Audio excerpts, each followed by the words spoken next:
अवध में क्रांति का केंद्र थी बेगम हजरत महल। अवध की जनता ने उनके बेटे बिरजिस कदर को गद्दी पर बिठा दिया था। वो अभी नाबालिग था, इसलिए शासन का काम बेगम हजरत महल ही संभाल रही थीं। अंग्रेज लेखक रसल लिखता है, बेगम में अद्भुत साहस और योग्यता थी। बेगम ने हमारे साथ अखंड युद्ध का ऐलान कर दिया था। दूसरी तरफ सारे अवध में शांति, कानून और व्यवस्था कायम कर दी थी।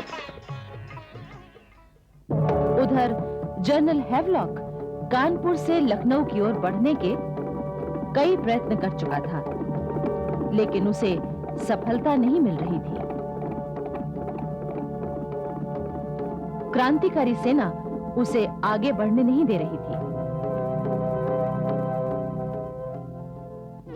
हैवलॉक एक बार फिर 20 सितंबर 1857 को विशाल सेना लेकर लखनऊ की ओर बढ़ा।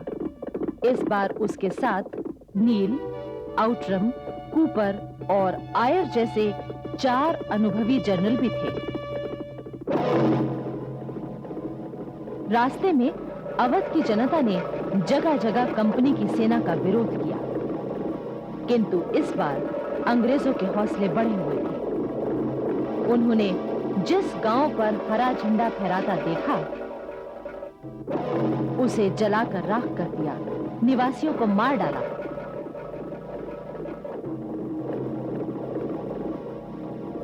तेईस सितंबर को लखनऊ के पास आलमबाग में कंपनी की सेना और क्रांतिकारी सेना में जमकर मुकाबला हुआ।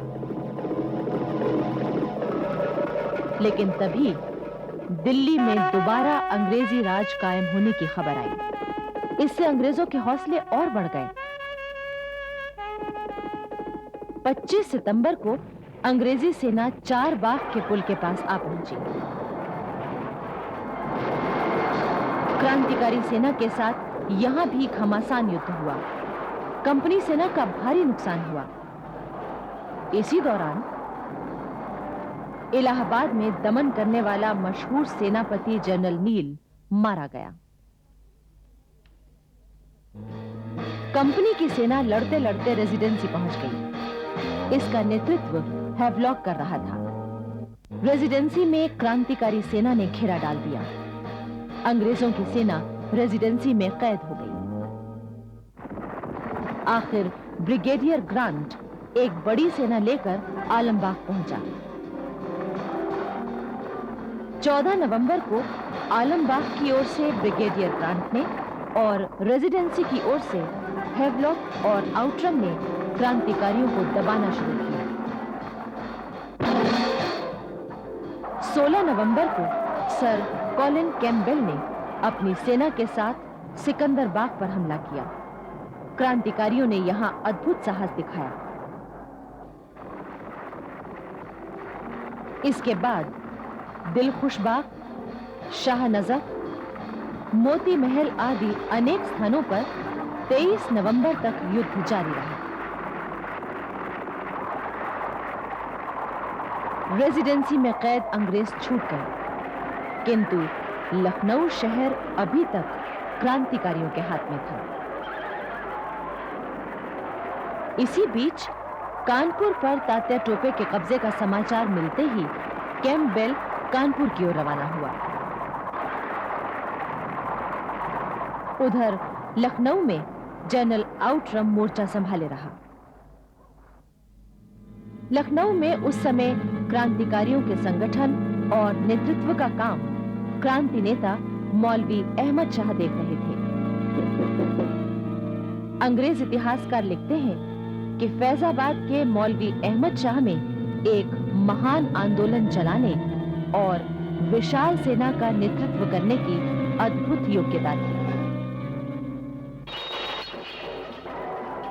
आलमबाग पर जितनी बार भी युद्ध हुए, मौलवी अहमद शाह अपने घोड़े पर सबसे आगे लड़ते हुए दिखाई देते थे। अवध में क्रांतिकारियों का संगठन इतना जबरदस्त था कि अंग्रेजों को वहां पैर जमाना मुश्किल हो रहा था। अवध की अधिकांश प्रजा, लगभग सभी राजा, जमींदार और ताल्लुकेदार सच्चे उत्साह से नवाब बिरजिस कदर और बेगम हजरत महल के लिए अपना बलिदान देने के लिए तैयार थे। इनमें राणा बेनी माधव का नाम बड़े आदर के साथ लिया जाता है। राणा बेनी माधव में जन संगठन और छापामार युद्ध कला की अद्भुत योग्यता थी। अंग्रेजों ने उन्हें अपनी ओर मिलाने के लिए बहुत लालच दिए, किंतु राणा बेनी माधव ने बेगम हजरत महल का साथ नहीं छोड़ा।